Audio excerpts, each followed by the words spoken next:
नमस्कार, total news पर मैं हूं आपके साथ मिर्जा शाकिर अली बेग।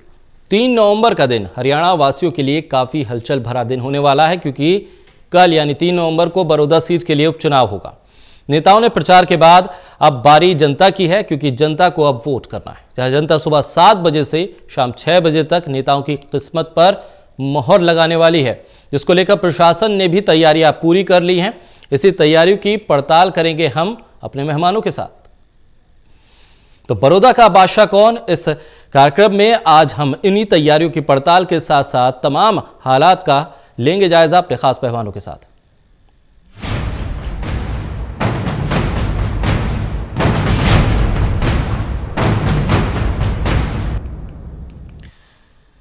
तो बड़ौदा का बादशाह कौन, हमारे साथ खास मेहमान हमारे संवाददाता ब्यूरो चीफ देवेंद्र कथुरिया हमारे साथ है, साथ ही वरिष्ठ पत्रकार वीरेंद्र सोनी जी भी हमारे साथ हैं। उनके साथ चर्चा की शुरुआत करें, लेकिन उससे पहले एक रिपोर्ट देख लेते हैं कि सोनीपत के बड़ौदा हल्का, जहां पर ये चुनावों की तैयारियां थीं और तमाम गहमा गहमी थी। 3 नवंबर का दिन बड़ा दिन होने वाला है हरियाणा के लिए। 7 बजे से मतदान की शुरुआत होगी, शाम 6 बजे तक ये चलेगा। 280 पोलिंग बूथ हैं, मतदाताओं की संख्या भी 1,80,000 से ज्यादा है। ऐसे में तमाम प्रशासनिक तैयारियों के बीच क्या कुछ इंतजाम है, देखिए इस रिपोर्ट में।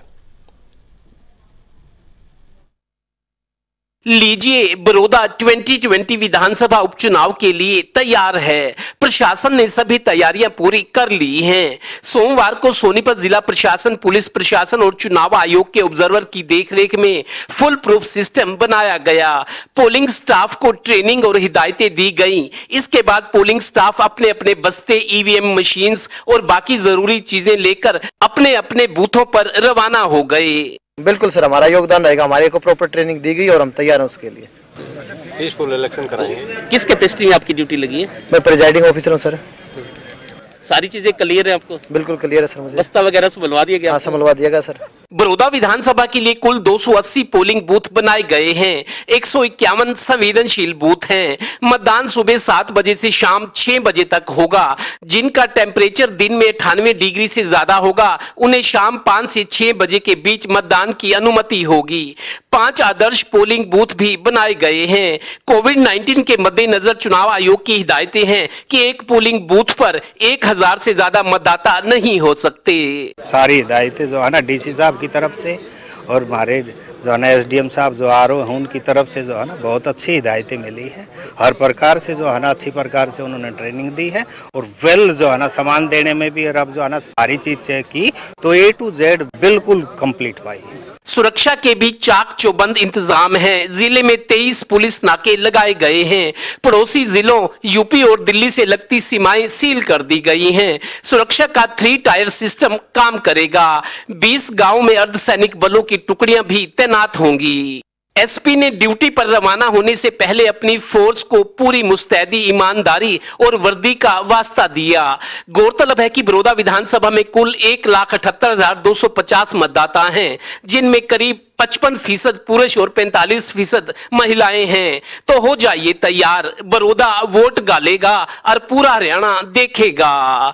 सोनीपत का मुंडलाना गांव पूरे हरियाणा में अपनी हंसी ठिठोली के लिए जाना जाता है। ये कहा जाता है कि मुंडलाना गांव के लोग बहुत मजाक करते हैं और ये इतिहास की किताबों में भी दर्ज है। यही मुंडलाना अब बड़ौदा विधानसभा उपचुनाव में कल अपने वोट डालेगा। ये मुंडलाना का सरकारी स्कूल है। आप देखिए मेरे सामने लिखा हुआ है बूथ नंबर 37 से बड़ौदा BLO सुमित्रा। तो इस तरह के 4 बूथ बने मुंडलाना हाई स्कूल में। लोगों को अब इंतजार है कल सुबह 7 बजे का, मंगलवार 3 नवंबर को, जब लोग अपना वोट डालेंगे। और मुंडलाना जो एक ऐतिहासिक गांव है, हरियाणा में मुंडलाना की अपनी पहचान है। मुंडलाना भी बड़ौदा विधानसभा चुनाव का परिणाम देने में अपनी अहम भूमिका निभाएगा। कैमरामैन ललित कुमार के साथ देवेंद्र कथुरिया, टोटल न्यूज, बड़ौदा हल्का।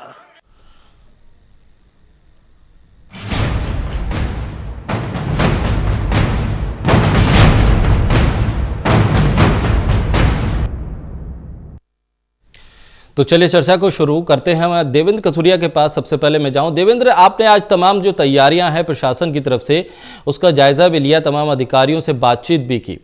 इंतज़ाम जो हैं उन इंतज़ामों को लेकर ख़ासतौर पे जब जब कोरोना की ये पूरी एक लहर चल रही है और ऐसे में चुनाव भी होना है और बड़ी संख्या में वोटर भी हैं और हर दल ये चाहेगा कि ज़्यादा से ज़्यादा मतदान हो, ऐसे में जो इंतज़ाम की बात प्रशासन की तरफ से कही जा रही है वो किस हद तक तैयार नज़र आ रहा है? देखिए, अगर सोनीपत जिले में या हरियाणा में कई जगह चुनाव होते तो प्रशासन पर जिम्मेदारी ज्यादा होती है। क्योंकि एक जगह उपचुनाव है बड़ौदा में, सोनीपत जिले में एक ही जगह चुनाव है, तो प्रशासन का पूरा ध्यान इसी विधानसभा चुनाव पर लगा हुआ है। डीसी एसपी आज खुद मौजूद थे। जिन जिन लोगों की ड्यूटीज लगाई गई है उनको पूरी तरह से हिदायतें दी गई, उनको ट्रेनिंग दी गई। ईएमयू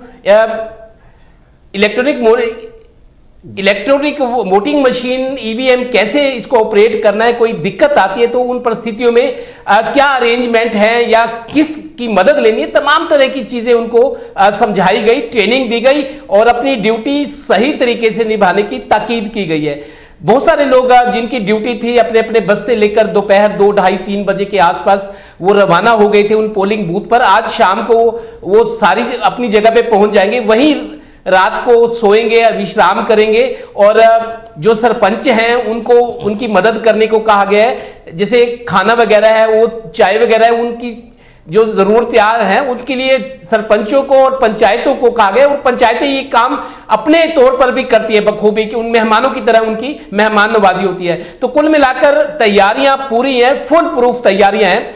20 गांव में पैरामिलिट्री फोर्सेस भी लगाई गई हैं ताकि निष्पक्ष तौर पर चुनाव किए जा सके। और सोनीपत की जो सीमाएं, जैसे पानीपत हो गया, एक तरफ जींद हो गया, दूसरी तरफ रोहतक हो गया, दिल्ली है, यूपी है, तमाम सीमाएं जो है पूरी तरह सील की गई हैं और 23 जगह पर पुलिस नाके लगाए गए हैं। एसपी का कहना है कि हमने कोई भी चूक नहीं छोड़ी कि बाद में हमें पता लगे कि कमी रही है। अपनी तरफ से फुल प्रूफ सिस्टम तैयार किया गया और उसको ऑब्जर्व किया जा रहा है, उसको फॉलो किया जा रहा है। यही जिला प्रशासन भी कह रहा है कि हमारी तरफ से तैयारियां पूरी हैं। फिर भी अगर कहीं अचानक कोई दिक्कत आती है, कोई इमरजेंसी आती है, तो उसके लिए भी अलग से टीम जो है वो तैयार रहेगी। पुलिस का ये कहना है कि 5 से 6 मिनट में अगर कोई इस तरह की अनटोवर्ड इंसिडेंट होती है, कोई जोर जबरदस्ती होती है, तो 5 से 6 मिनट रिस्पॉन्स टाइम रहेगा। पुलिस 5 से 6 मिनट में उस जगह पर पहुंच जाएगी, ऐसी व्यवस्था की गई है। जी देवेंद्र, ये तमाम तो चीजें हुई प्रशासनिक स्तर पर, जो कानून व्यवस्था है, शांतिपूर्वक चुनाव हो उसको लेकर। कोविड को लेकर खासतौर पे क्या तैयारियां हैं? जो अधिकारी, जो कर्मचारी आज रवाना हुए हैं, उनके क्या कोविड टेस्ट करवाए गए हैं, या अगर किसी की स्थिति खराब होती है, स्वास्थ्य संबंधी कोई समस्या उत्पन्न होती है, फिर क्या हालात होंगे? और जो सोशल डिस्टेंसिंग का बार बार जिक्र हो रहा है, पोलिंग पार्टीज के बीच में सोशल डिस्टेंसिंग बनी रहे, उस टीम के साथ सोशल डिस्टेंसिंग बनी रहे, उसको लेकर क्या इंतजाम है? देखिए, 2 तरह की चीजें हैं। एक तो यह है कि कोविड-19 के जो प्रोटोकॉल्स हैं, गाइडलाइंस हैं, उनको फॉलो किया जा रहा है। कहीं कहीं अगर कोई कमी भी है तो उनको यह जरूर कहा जा रहा है कि आप ध्यान रखें, अगर आपसे कोई चूक हुई है तो लेकिन उसको तुरंत दुरुस्त कर दें।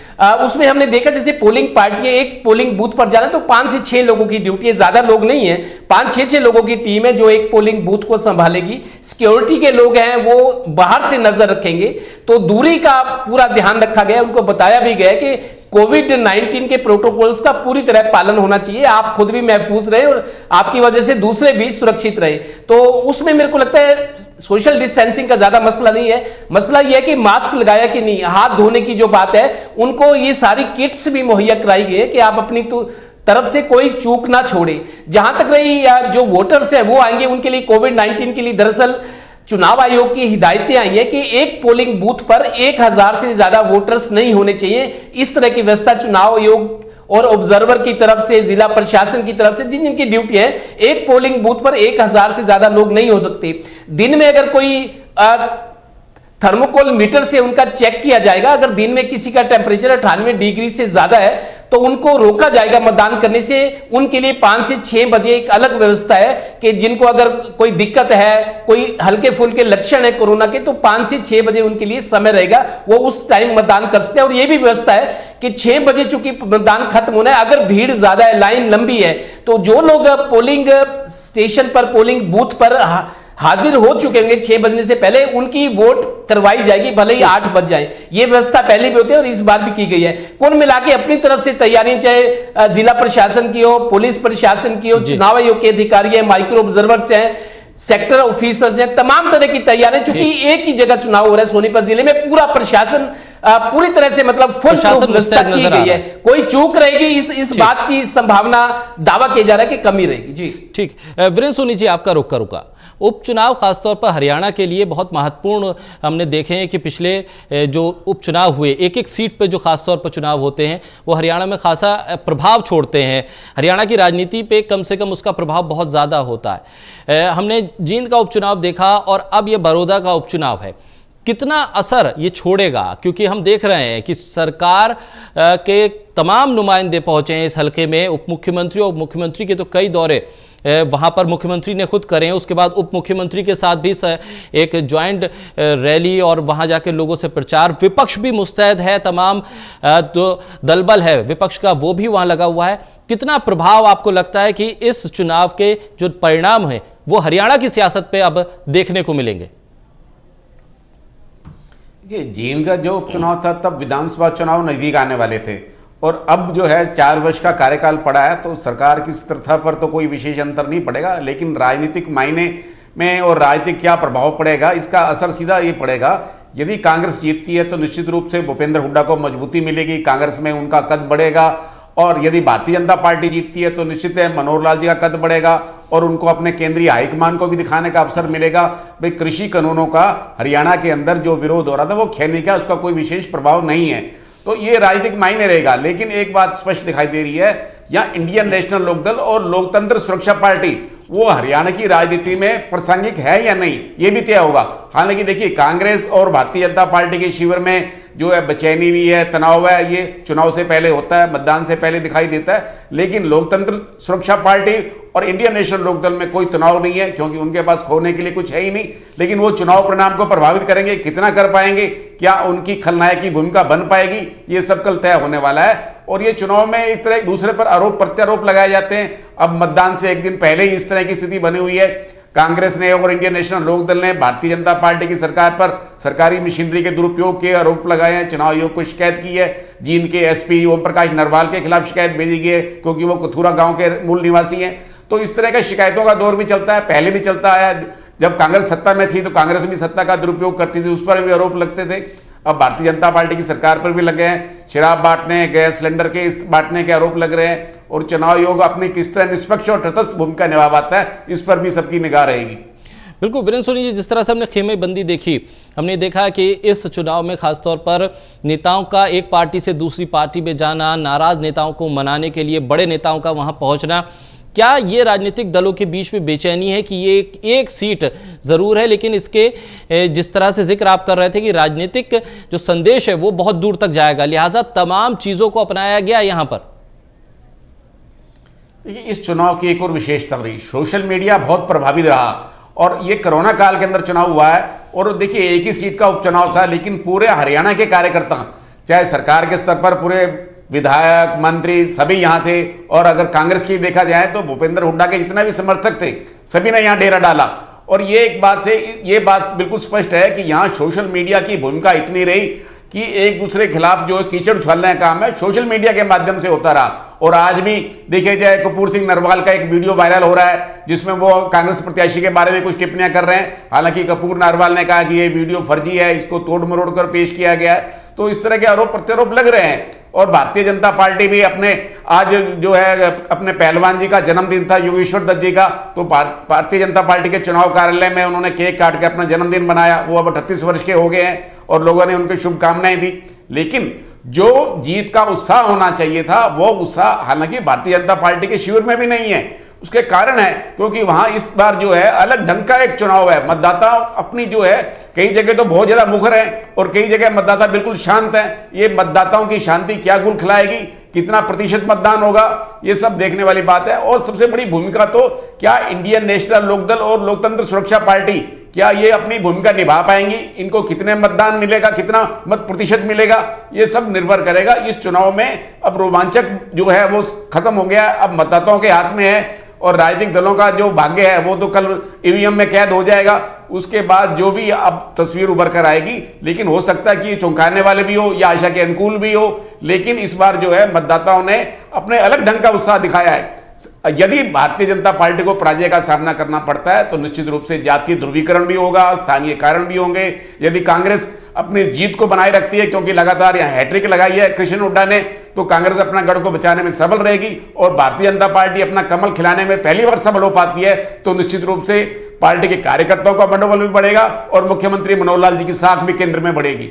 बिल्कुल। देवेंद्र, आपका रुख करूं, आप लगातार यहां जाते रहे, लोगों से बातचीत भी आपने की है और जिस चीज़ का जिक्र हम लगातार कर रहे थे और वीरेंद्र सोनी जी ने जिक्र किया इंडियन नेशनल लोकदल का और राजकुमार सैनी का, खासतौर पे इन दोनों पार्टियों का जिक्र इसलिए भी महत्वपूर्ण हो जाता है क्योंकि एक तरह से अपने वजूद को बचाने की भी लड़ाई ये दोनों दल लड़ रहे हैं। एक तरफ एक ही विधायक के साथ इंडियन नेशनल लोकदल है तो वहीं राजकुमार सैनी के पास बहुत कुछ अब खोने के लिए नहीं बचा है।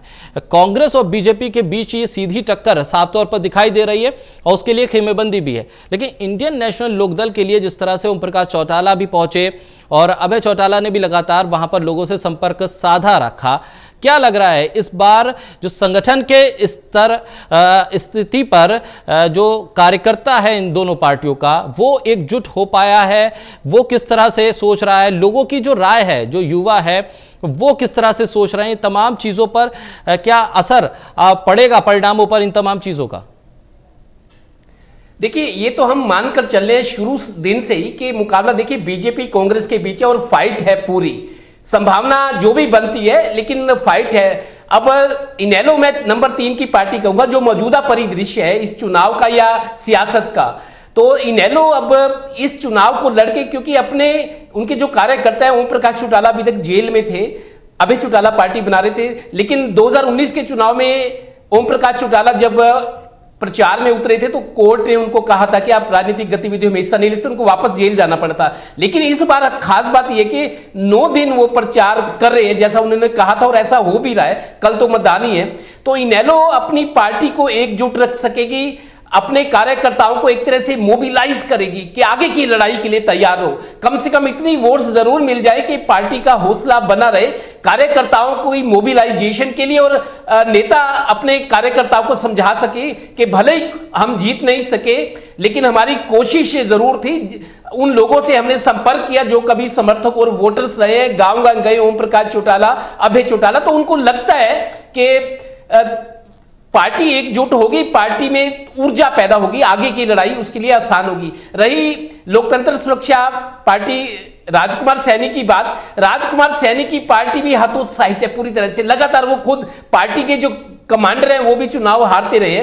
बीजेपी की पिछले कार्यकाल की सरकार में राजकुमार सैनी हालांकि एमपी थे, बीजेपी से थे, लेकिन जो उन्होंने रास्ता चुना था उसकी कीमत भी शायद उनको चुकानी पड़ी है इन चुनाव में। अब तो वो कुछ भी नहीं, क्योंकि बीजेपी के लिए जिसके लिए उन्होंने लड़ाई शुरू की थी उनका अपना कोई दिशा रही होगी, लेकिन उसमें सियासी तौर पर बहुत नुकसान उठाया है। और राजकुमार सैनी को भी समझ आ गया है कि अब पार्टी को अगर बचाना है, पार्टी के अस्तित्व को बचाना है और अपनी जो कमांडरशिप है कि मेरे पीछे नेता है, मैं पार्टी का सर्वेसर हूं, अगर उसका अस्तित्व बचाना है तो चुनाव लड़ना जरूरी है। तो इन दोनों का, इनेलो की बात करें या एलएसपी की बात करें, ये उलटफेर की स्थिति में हो सकता है इन दोनों में किसी एक की वजह से उसके परिणाम जो है वो प्रभावित हो, लेकिन ये फिलहाल उलटफेर की भूमिका में रहेंगे। मुकाबला कांग्रेस बीजेपी के बीच है। जी बिल्कुल।